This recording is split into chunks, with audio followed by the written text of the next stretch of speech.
HSC 2026 batch, কি অবস্থা সবার? তোমাদের আজকের ক্লাস মনোবিজ্ঞান প্রথম পত্র তৃতীয় অধ্যায় ওয়ান শট এমসিকিউ আমরা শুরু করছি। কোষদেহের সংলগ্ন চুল বা আঁশকে কি বলে? চুল বা আঁশকে বলা হচ্ছে কি স্নায়ুকেশ। নিউরনের কোষদেহ থেকে যে ছোট ছোট শাখা প্রশাখা বের হয়, যা অনেকটা গাছের ডাল বা চুলের মতো দেখায়, সেগুলোই কি স্নায়ুকেশ বা ডেনড্রাইট। এগুলো অন্য নিউরন থেকে তথ্য সংগ্রহ করে। তথ্য এক স্নায়ুকোষ থেকে পরবর্তী কোষে বাহিত হওয়ার সংযোগ স্থলকে কি বলে? সংযোগ স্থলকে বলা হচ্ছে কোনটা? সন্নিকর্ষ। দুটি স্নায়ুকোষের মধ্যে সরাসরি কোনো সংযোগ থাকে না, বরং একটি ক্ষুদ্র ফাঁক থাকে। এই বিশেষ সংযোগ স্থল বা গ্যাপের মাধ্যমেই তথ্য রাসায়নিক উপায়ে এক কোষ থেকে অন্য কোষে স্থানান্তরিত হয়। একে ইংরেজিতে সিন্যাপস বা বাংলায় সন্নিকর্ষ বলে।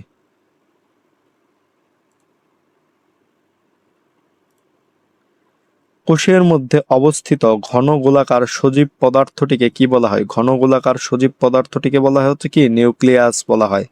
কোষের সমস্ত জৈবিক কাজ নিয়ন্ত্রণকারী প্রাণকেন্দ্র হলো এই নিউক্লিয়াস। এটি কোষের ভেতরে প্রোটোপ্লাজমে ভাসমান অবস্থায় থাকে এবং এতে বংশগতির বৈশিষ্ট্যও থাকে। মেরুরজ্জুতে কত জোড়া মেরুস্নায়ু রয়েছে? কত জোড়া? 31 জোড়া মেরুস্নায়ু রয়েছে। মেরুরজ্জু বা স্পাইনাল কর্ড থেকে শরীরের বিভিন্ন অংশে যে স্নায়ুগুলো ছড়িয়ে পড়ে, সেগুলোর সংখ্যা কি? মোট 31 জোড়া। অন্যমনস্ক রিতা গাড়ির প্রচণ্ড হর্ন শুনে লাফ দিয়ে রাস্তা থেকে সরে গেল। এটি নিচের কোনটির সাথে সংশ্লিষ্ট? এতে কি প্রতিবর্তী ক্রিয়ার সাথে সংশ্লিষ্ট। আমরা যখন কোনো চিন্তা না করি হঠাৎ কোনো উদ্দীপনায়, যেমন গাড়ির হর্ন বা আগুনের ছোঁয়ায় সাড়া দেই, তাকে প্রতিবর্তী ক্রিয়া বলা হয়। এটি মূলত মেরুরজ্জু দ্বারা নিয়ন্ত্রিত হয়। কেন্দ্রীয় স্নায়ুতন্ত্রের সবচেয়ে নিচের অংশকে কি বলা হয়? সবচেয়ে নিচের অংশকে বলা হয় হচ্ছে কি মেরুরজ্জু। কেন্দ্রীয় স্নায়ুতন্ত্র মূলত মস্তিষ্ক ও মেরুরজ্জু নিয়ে গঠিত। মস্তিষ্ক উপরে থাকে আর মেরুদণ্ডের ভেতর দিয়ে লম্বা হয়ে নিচে নেমে আসা অংশটি হলো হচ্ছে কি মেরুরজ্জু বা স্নায়ুতন্ত্রের সবচেয়ে নিচের অংশ।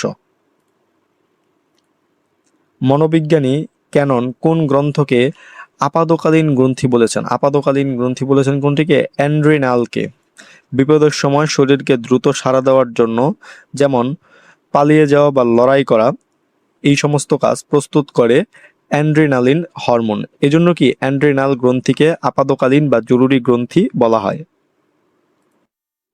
কোন হরমোন স্ত্রীর মধ্যে মাতৃসুলভ আচরণ সৃষ্টিতে সহায়তা করে? কোন গ্রন্থি? সেটা হচ্ছে কি প্রোল্যাক্টিন। এই হরমোনটি সন্তান জন্মের পর স্তনদুগ্ধ নিঃসরণ ও মায়ের মনে সন্তানের প্রতি ভালোবাসা ও সুরক্ষামূলক আচরণ তৈরিতে গুরুত্বপূর্ণ ভূমিকা রাখে।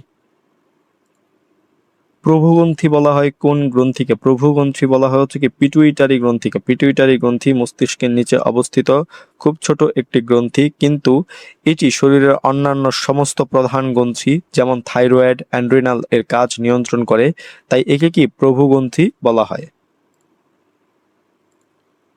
সন্তান প্রসবকালে সাহায্য করে কোন হরমোন? সেটা হচ্ছে কি যে অক্সিটোসিন। অক্সিটোসিন হরমোন সহযোগিতা করে সন্তান প্রসবের সময় জরায়ুর মাংসপেশি সংকুচিত করতে এবং প্রসব প্রক্রিয়া সহজ করতে এই হরমোনটি অপরিহার্য।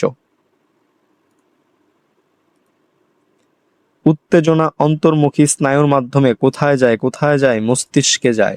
আমাদের পঞ্চ ইন্দ্রিয়, চোখ, কান, নাক ইত্যাদি দিয়ে আমরা যা অনুভব করি, সেই সংকেত বা উত্তেজনা অন্তর্মুখী স্নায়ু বয়ে নিয়ে গিয়ে মস্তিষ্কে পৌঁছায়, যাতে আমরা বিষয়টি বুঝতে পারি। কাজ অনুসারে স্নায়ুকোষ মূলত কয় ধরনের? স্নায়ুকোষ মূলত কত? 3 ধরনের। এক হচ্ছে কি সংজ্ঞাবহ বা সেন্সরি, 2 হচ্ছে আজ্ঞাবহ বা মোটর, এবং 3 হচ্ছে কি সহযোগী বা ইন্টারনিউরন।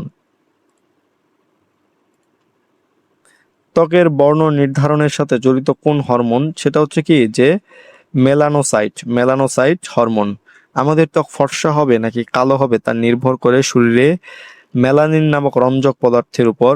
মেলানোসাইট উদ্দীপক হরমোন এই মেলানিন তৈরিতে কাজ করে। গলগণ্ড রোগের জন্য কোন হরমোন দায়ী? গলগণ্ড রোগের জন্য দায়ী হচ্ছে কোনটা?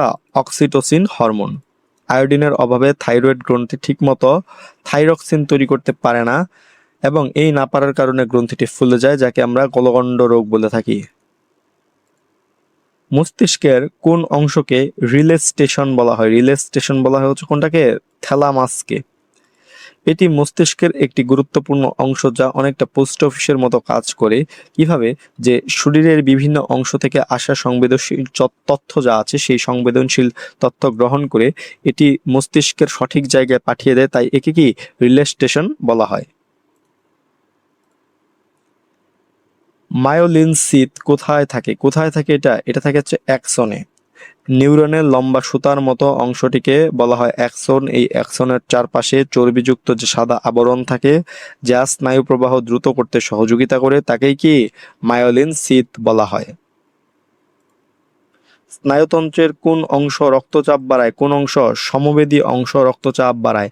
যখন আমরা ভয় পাই বা উত্তেজিত হই তখন শরীরের সমবেদী স্নায়ুতন্ত্র সক্রিয় হয়ে ওঠে, যার ফলে কি হৃদস্পন্দন ও রক্তচাপ বেড়ে যায়।